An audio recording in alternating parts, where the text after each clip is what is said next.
إن الحمد لله نحمده ونستعينه ونستغفره ونعوذ بالله من شرور أنفسنا ومن سيئات أعمالنا من يهده الله فلا مضل له ومن يضلله فلا هادي له وأشهد أن لا إله إلا الله وحده لا شريك له وأشهد أن محمدًا عبده ورسوله يا أيها الذين آمنوا اتقوا الله حق تقاته ولا تموتن إلا وأنتم مسلمون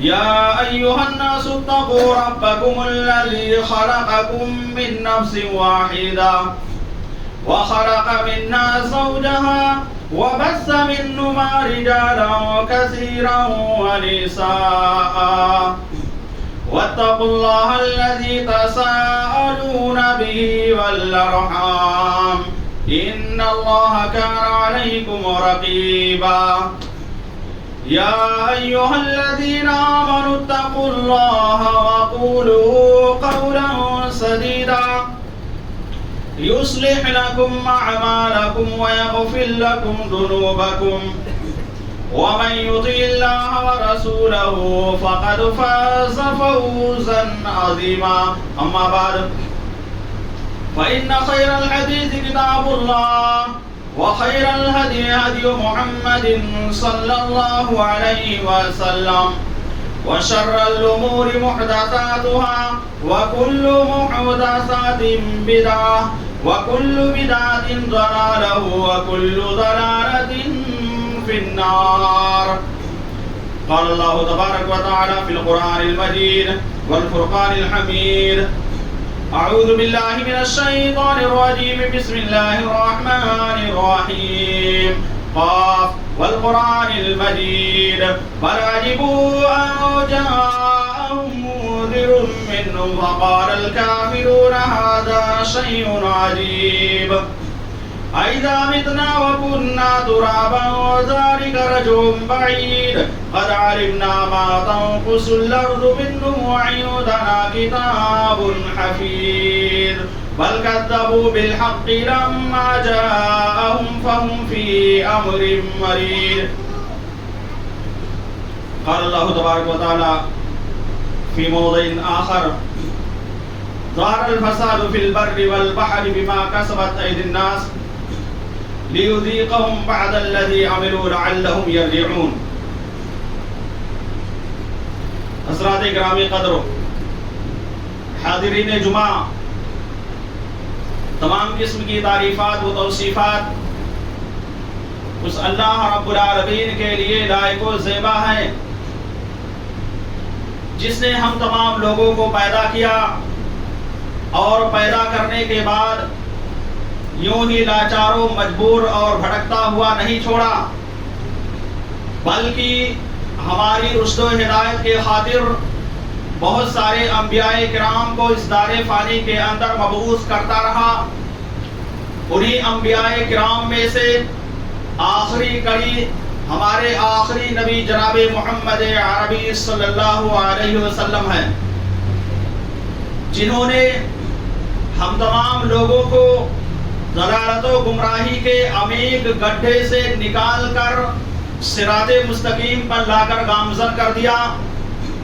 اللہ رب العالمین کا ان پر لاکھوں کروڑوں درود و سلام ہو. حضرات گرامی قدر، آج ہمارا معاشرہ کیوں بگڑا ہوا ہے؟ معاشرے کے اندر، سماج کے اندر بگاڑ اور خرابیاں کیوں پائی جا رہی ہیں؟ اور معاشرے کی اصلاح کیسے ہو سکتی ہے؟ ایک مقولہ ہے کہ نیکی کی شروعات اپنے گھر سے کی جاتی ہے اور اصلاح کی شروعات اپنی ذات سے کی جاتی ہے. یعنی اگر معاشرہ بگڑا ہوا ہے، سماج اور سوسائٹی بگڑی ہوئی ہے اور ہم چاہتے ہیں کہ معاشرے کی، سماج کی اصلاح ہو، بگڑا ہوا معاشرہ بہتر سے بہتر بن جائے تو ہمیں اور آپ کو سب سے پہلے اپنی اصلاح کرنی پڑے گی. کیوں؟ اس لیے کہ معاشرہ ہم سے اور آپ سے مل کر کے بنا ہوا ہے. اگر ہم اپنی اصلاح کر لیں گے اور آپ اپنی ذات کی اصلاح کر لیں گے تو معاشرہ بالکل سدھر جائے گا. معاشرے کی اصلاح انتہائی زیادہ آسانی کے ساتھ ہو جائے گی. آج ملک کے حالات جو ہیں وہ ہمارے سامنے موجود ہیں. دنیا کے جو حالات ہیں وہ بھی ہماری آنکھوں کے سامنے موجود ہے. کاروبار کی فکر، روزی روٹی کی فکر، یہ ساری چیزیں اپنی جگہ ہے. انسان اپنے مستقبل کو لے کر کے سوچ رہا ہے، اپنے وجود کو لے کر کے سوچ رہا ہے، اپنے مستقبل کے بارے میں اور اپنے وجود کے بارے میں سوچ رہا ہے کہ ہمارا آنے والا مستقبل کیسے ہوگا اور ہماری وجود اس روئے زمین پر کیسے رہ سکے گی. سوال یہ پیدا ہوتا ہے کہ ہماری چین و سکون کی زندگی کو کس کی نظر لگ گئی ہے؟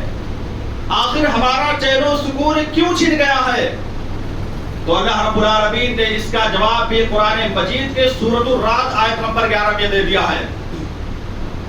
اللہ رب العالمین فرماتے ہیں ان اللہ لا یغیر ما بقوم حتی یغیروا ما بانفسہم، کہ تم اس روئے زمین پر چین سے رہو، تم اس روئے زمین پر سکون کے ساتھ رہو، تم عیش و عشرت کی زندگی گزارو. تمہارا چین اور تمہارا سکون اس وقت تک ختم نہیں ہو سکتا ہے حتی یغیروا ما بانفسہم، جب تک کہ تم اپنے آپ کو بدل نہ دو، جب تک کہ تمہارے کرتوت بدل نہیں جائیں گے، جب تک تمہارے کارنامے بدل نہیں جائیں گے، جب تک تمہارے کردار نہیں بدل جائیں گے. تم بدلو گے تو تمہارے حالات بھی بدلیں گے. میرے بھائی اور دوستو، ایسا کبھی نہیں ہو سکتا ہے کہ کوئی معاشرہ، کوئی سماج اور کوئی سوسائٹی اللہ رب العالمین کے فرمان کے مطابق اپنی زندگی گزارے، نبی کریم صلی اللہ علیہ وسلم کی لائی ہوئی شریعت پر عمل کرے اور اللہ رب العالمین اس معاشرے پر عذاب ڈال دے. ایسا کبھی نہیں ہو سکتا ہے. آج معاشرے کے اندر جو تباہیاں پائی جا رہی ہیں، جو بگاڑ پایا جا رہا ہے، جو چین و سکون ختم ہو چکا ہے، اس کی وجہ یہی ہے کہ ہمارے اخلاق و کردار بگڑ چکے ہیں. اللہ رب العالمین نے اس کا جواب قرآن مجید کے اندر دے دیا ہے کہ آخر ہمارا چین و سکون کیوں چھن گیا ہے، ہماری عیش و عشرت کی زندگی کو کس کی نظر لگ گئی ہے. رب العالمین نے قرآن مجید کے اندر فرمایا ظہر الفساد فی البر والبحر بما کسبت ایدی الناس لیذیقہم بعد الذی عملوا لعلہم یرجعون، کہ زمین پر جو بھی فساد ہوتا ہے یا زمین کے نیچے جو بھی فساد برپا ہوتا ہے یا اسی طرح سے سمندر پر جو فساد پیدا ہوتا ہے یا سمندر کی گہرائی میں جو فساد پیدا ہوتا ہے یا پانی کے اوپر جو فساد ہوتا ہے یا پانی کے نیچے جو فساد پیدا ہوتا ہے، اللہ رب العالمین نے فرمایا جتنے بھی بگاڑ اور جتنے بھی فساد اس روئے زمین پر پائے جا رہے ہیں، ظہر الفساد فی البر والبحر بما کسبت ایدی الناس، جو بھی فساد اور جو بھی بگاڑ اس روئے زمین پر پایا جا رہا ہے وہ تمہارے ہاتھوں کا کرتوت ہے، وہ تمہارے اعمال کا نتیجہ ہے، تمہارے کردار کی وجہ سے یہ فساد اور یہ بگاڑ پائے جا رہے ہیں. مقصد کیا ہے؟ لیذیقہم بعد الذی عملوا، تاکہ اللہ رب العالمین اس روئے زمین پر ہمارے بعض عمل کا مزہ چکھا دے، ہمارے بعض اعمال کا مزہ اسی دنیا کے اندر چکھا دے. اللہ رب العالمین پورے عمل کا مزہ نہیں چکھا رہا ہے، کتنے بعض عمل کا مزہ چکھا رہا ہے. اگر پورے عمل کا مزہ اللہ رب العالمین اس روئے زمین پر ہم کو چکھا دے تو میں دعوے کے ساتھ کہہ رہا ہوں کہ کوئی بھی انسان اس روئے زمین پر نہیں بچے گا.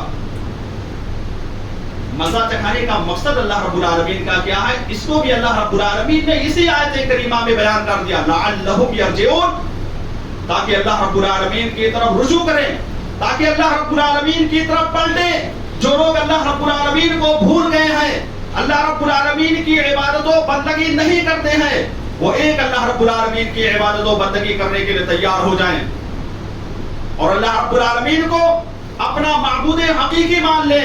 مقصد یہی ہے اللہ رب العالمین کے ایسا کرنے کا۔ اسلامی تاریخ میں میرے بھائی اور دوستو ایک بہت ہی معروف و مشہور بادشاہ کا نام گزرا ہے، سب کو معلوم ہوگا، حجاج بن یوسف ثقفی کے بارے میں ہر کسی کو علم ہے کہ حجاج بن یوسف نے اپنے دور میں بہت سارے علماء کرام کو قتل کروا دیا تھا، بڑے بڑے علماء کرام کو اس نے قتل کرنے کا حکم دے دیا تھا، اور صرف علماء کرام ہی کو قتل نہیں کروایا بلکہ جتنے بھی متقی پرہیزگار لوگ، جتنے بھی اللہ رب العالمین سے قربت رکھنے والے تھے، ان سارے لوگوں کو اس نے قتل کروا دیا تھا۔ حجاج بن یوسف کے دور میں انس بن مالک رضی اللہ تعالی عنہ جو کہ صحابی رسول ہیں یہ موجود تھے۔ لوگ حضرت انس بن مالک رضی اللہ تعالی عنہ کے پاس آئے، کہنے لگے کہ اے انس بن مالک رضی اللہ تعالی عنہ، آپ دیکھ رہے ہیں کہ ہمارے اوپر اتنا بڑا ظالم بادشاہ مسلط کر دیا گیا ہے جو بڑے بڑے علماء کرام کو قتل کروا رہا ہے، بہت سے نیک لوگوں کا وجود اس روئے زمین سے مٹا رہا ہے، آخر ایسا کیوں ہو رہا ہے؟ میرے بھائی اور دوستو، اس وقت انس بن مالک رضی اللہ تعالی عنہ نے تابعین کرام کو جو بات بتلائی تھی اس کو غور سے سننے کی ضرورت ہے۔ حضرت انس بن مالک رضی اللہ تعالی عنہ نے کہا کہ یہ جو ظالم بادشاہ تمہارے اوپر مسلط کر دیا گیا ہے یہ تمہارے گناہوں کا نتیجہ ہے۔ ما جاء الحجاج الا بذنوبکم، کہ حجاج جیسا ظالم بادشاہ آج اگر تمہارے اوپر مسلط ہے تو یہ تمہارے گناہوں کا نتیجہ ہے۔ یہ کس دور کی بات ہے؟ یہ اس دور کی بات ہے جو نبی کریم صلی اللہ علیہ وسلم کے بعد، آپ کے صحابہ کرام کے بعد سب سے بہتر اور سب سے افضل دور مانا جاتا تھا۔ اس دور کے بارے میں انس بن مالک رضی اللہ تعالی عنہ نے کیا کہا؟ انس بن مالک نے کہا کہ یہ تمہارے گناہوں کا نتیجہ ہے جس کی وجہ سے اتنا بڑا ظالم بادشاہ مسلط کر دیا گیا ہے۔ آج آپ غور کیجئے کہ اگر انس بن مالک رضی اللہ تعالی عنہ آج کے دور میں اس روئے زمین پر موجود ہوتے اور اتنی سارے گناہوں کو دیکھتے، شرک و بدعات کو دیکھتے، تو معلوم نہیں انس بن مالک رضی اللہ تعالی عنہ ہمارے اور آپ کے بارے میں کیا سے کیا کہہ جاتے۔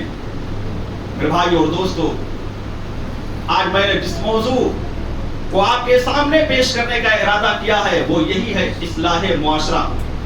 معاشرے کی اصلاح کیسے ہو؟ بگڑا ہوا معاشرہ ہے تو ہم اس کو کیسے سدھاریں گے، اور معاشرے کے بگڑنے کی وجہ کیا ہے؟ اس کے بہت سارے اسباب موجود ہیں۔ انشاءاللہ چند اسباب کو آپ کے سامنے پیش کرنے کی کوشش کروں گا۔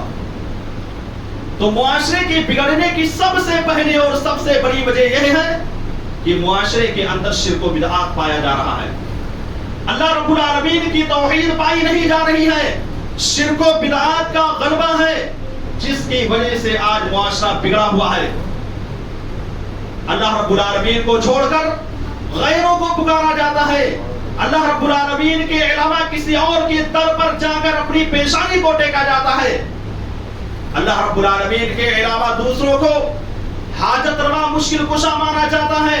جس زمین کو اللہ رب العالمین نے پیدا کیا ہے، ہم کو معلوم ہے کہ اللہ رب العالمین نے اس زمین کو پیدا کیا ہے، اسی کی عبادت و بندگی ہونی چاہیے، لیکن آج اس کے برعکس ہو رہا ہے۔ اللہ رب العالمین کو چھوڑ کر غیروں کے در پر جا کر اپنی پیشانی ٹیکتے ہیں۔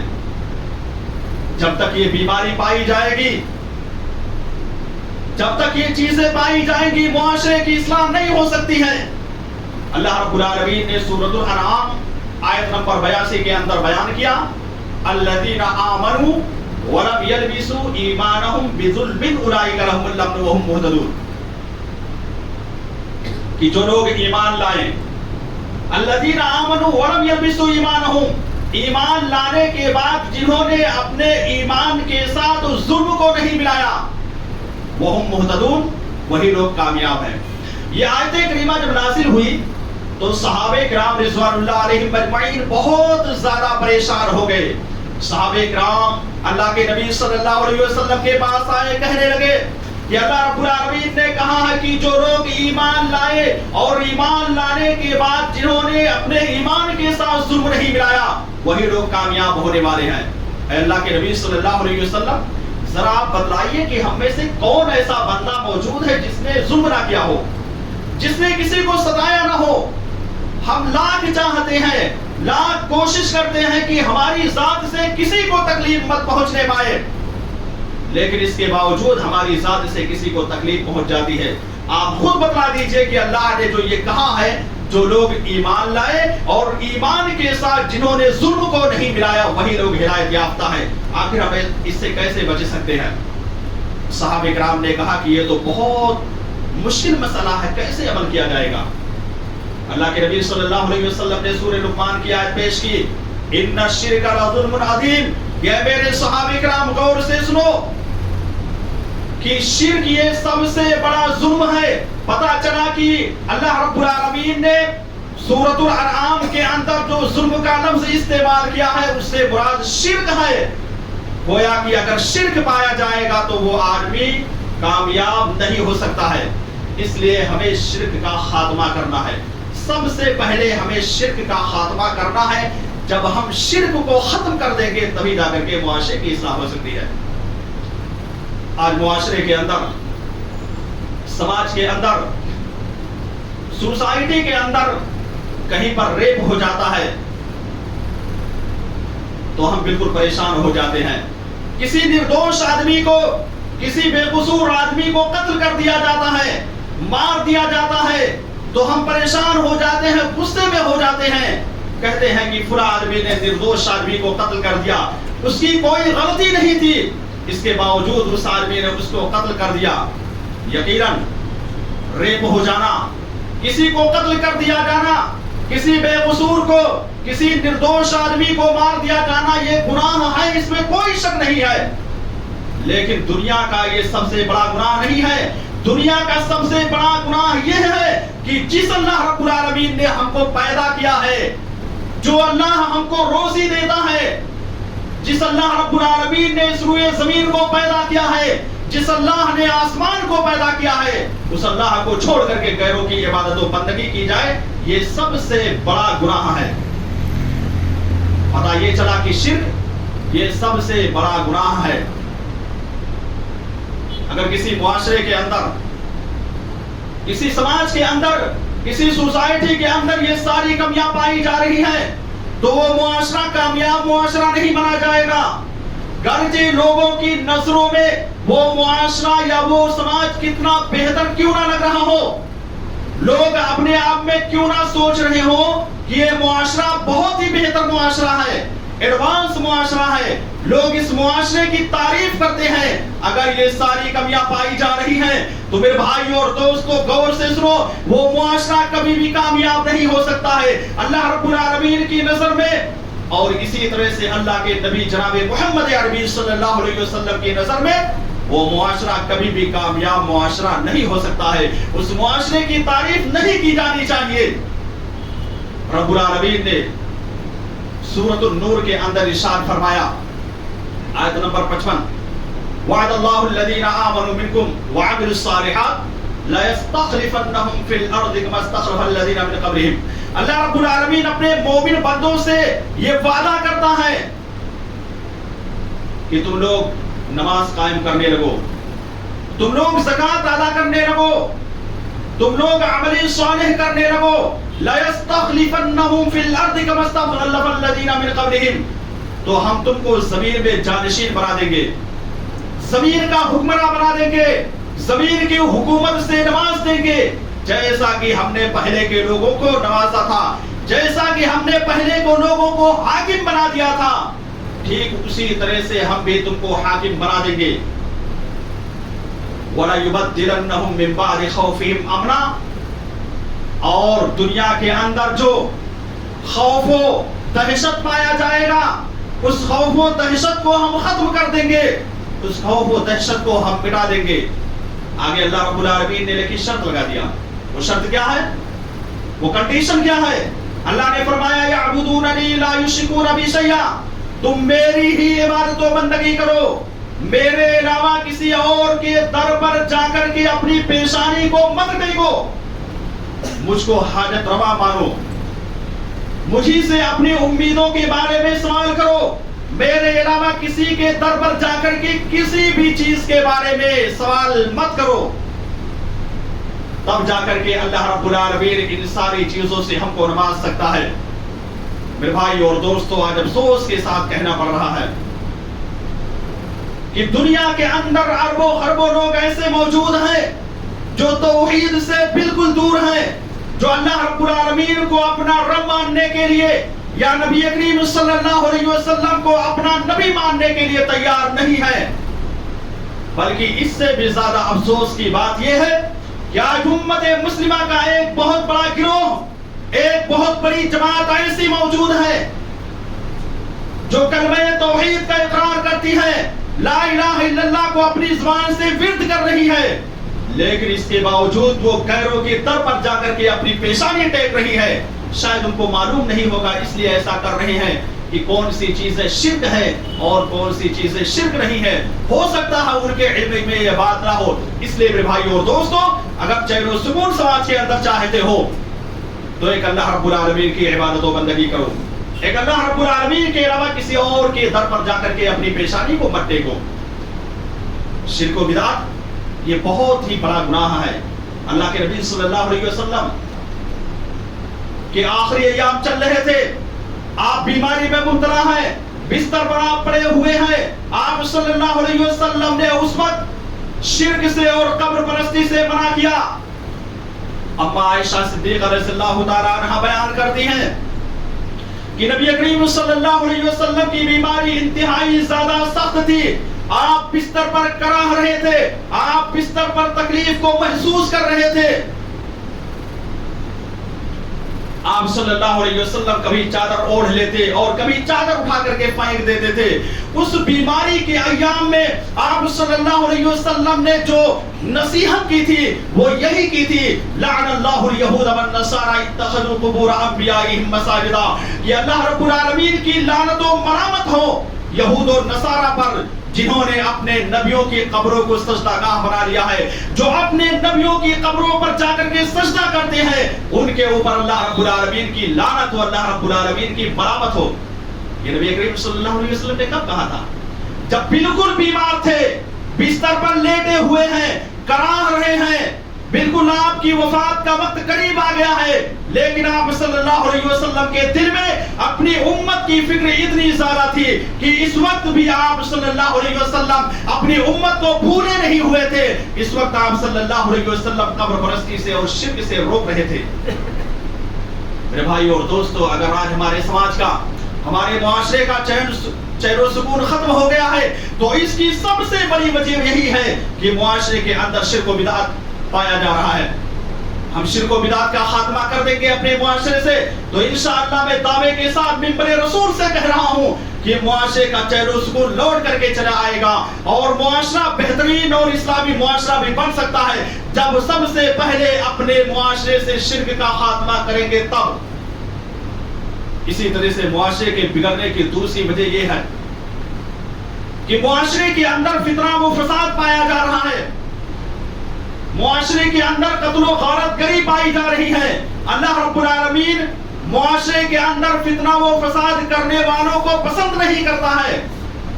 جو لوگ اس روئے زمین پر فساد برپا کرتے ہیں، چاہے وہ کسی کو مارتے ہیں یا کسی کو برا بھلا کہتے ہیں یا کسی کو گالی دیتے ہیں یا ناحق طور پر قتل کرتے ہیں، یہ اللہ رب العالمین کو پسند نہیں ہے۔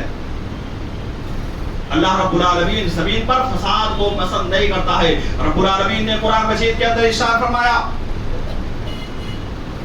وَإِذَا تَوَلَّى سَعَىٰ فِي الْأَرْضِ لِيُفْسِدَ فِيهَا وَيُهْلِكَ الْحَرْثَ وَالنَّسْلَ وَاللَّهُ لَا يُحِبُّ الْفَسَادَ۔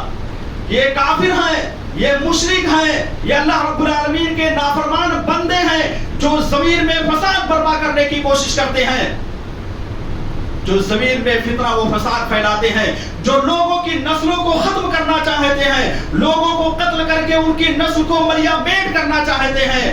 اور اسی طرح سے کھیتیوں کو بھی برباد کرنے کی کوشش کرتے ہیں. ان اللہ لا يحب الفساد. اللہ رب العالمین نے صاف طور سے کہہ دیا اس آیت میں کہ اللہ رب العالمین فساد کو پسند نہیں کرتا ہے. اس لیے ہمیں اپنے معاشرے سے، اپنے سماج سے، اپنے سوسائٹی کو فساد سے پاک کرنا ہوگا.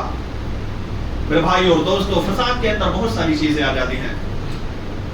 کسی کو قتل کر دینا، کسی کو برا بھلا کہنا، چوری کرنا، کرپشن، یا اسی طرح سے ڈاکہ زنی کرنا، یا ناپ تول میں کمی کرنا، سودی لین دین کرنا، زناکاری کرنا، بدکاری کرنا، یہ ساری چیزیں فساد کے اندر داخل ہیں. اللہ رب العالمین نے اسی لیے کہا کہ فساد سے ہمیں دور رہنا ہے. ہم جب فساد سے دور رہیں گے تبھی جا کر کے معاشرہ صالح اور بہتر معاشرہ بن سکتا ہے. آپ ذرا دیکھیے حضرت شعیب علیہ السلام کی قوم کے بارے میں قرآن اٹھا کر کے دیکھ لیجئے. حضرت شعیب علیہ السلام کی قوم ناپ تول میں کمی کرتی تھی. شعیب علیہ السلام اپنی قوم کو بار بار سمجھاتے رہے. کئی مرتبہ انہوں نے اپنی قوم کو ناپ تول میں کمی کرنے سے منع کیا اور کہا بھی کہ یہ بہت بڑا گناہ ہے، لیکن اس کے باوجود وہ لوگ مانے نہیں. اللہ نے اس کا نقشہ کھینچا ہے وَلَا تَبْخَسُوا النَّاسَ أَشْيَاءَهُمْ کہ تم ناپ تول میں کمی مت کرو. جب کوئی آدمی تجھ سے کوئی چیز خریدے، کوئی سامان خریدے تو تم کو ان کو برابر تول کر کے دو، اس میں ذرہ برابر کمی کرنے کی کوشش مت کرو. لیکن اس کے باوجود وَلَا تَعْثَوْا فِي الْأَرْضِ مُفْسِدِينَ وہ لوگ زمین میں فساد کرتے رہے. وہ بار بار اپنی قوم سے کہتے رہے کہ میری قوم کے لوگوں تم زمین میں فساد برپا مت کرو، لیکن اس کے باوجود وہ لوگ مانے نہیں. پتہ یہ چلا کہ چوری کرنا، قتل و غارت گری کرنا، زناکاری کرنا، ناپ تول میں کمی کرنا، یہ ساری چیزیں فساد میں داخل ہیں. اللہ رب العالمین نے سورۃ القصص کے اندر فرمایا وَلَا تَبْغِ الْفَسَادَ فِي الْأَرْضِ کہ زمین میں تم فساد برپا نہ کرو. ایک مومن بندہ فسادی نہیں ہو سکتا. ایک مسلمان بندہ فساد نہیں برپا کر سکتا ہے. ایک مسلمان کی زبان سے کسی کو تکلیف نہیں ہونی چاہیے. ایک مومن بندہ جو حقیقی معنوں میں اللہ رب العالمین پر ایمان رکھتا ہے، نبی کریم صلی اللہ علیہ وسلم کی شریعت کو تسلیم کرتا ہے، وہ آدمی کبھی بھی اپنی ذات سے کسی کو تکلیف نہیں پہنچا سکتا ہے. یہ میں نہیں کہہ رہا ہوں، یہ اللہ کے نبی جناب محمد عربی صلی اللہ علیہ وسلم کہہ رہے ہیں.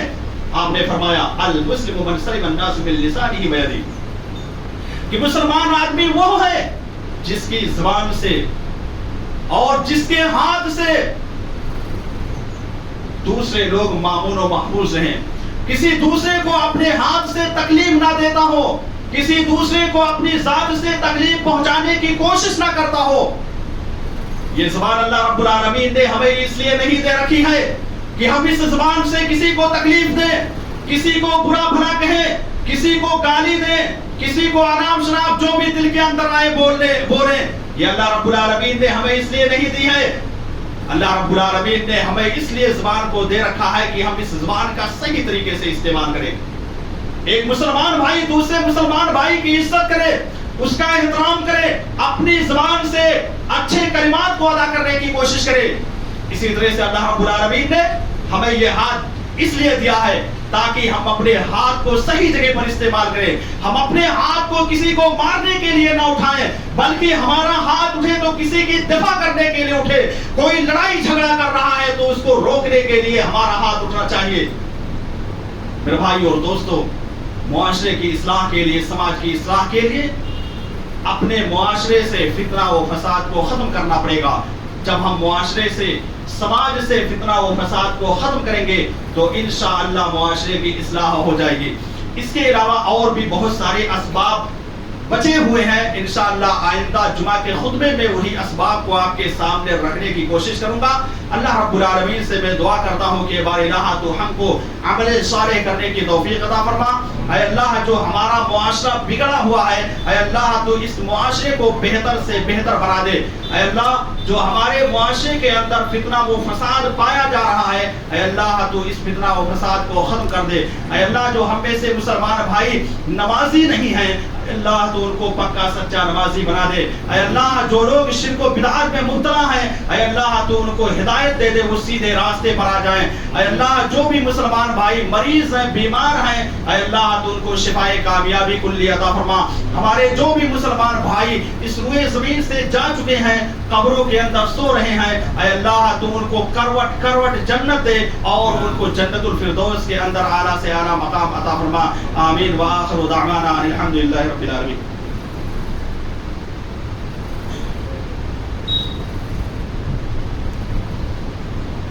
ان الحمد لله نحمده ونستعينه ونستغفره ونعوذ بالله من شرور انفسنا ومن سيئات اعمالنا. من يهده الله فلا مضل له ومن يضلله فلا هادي له.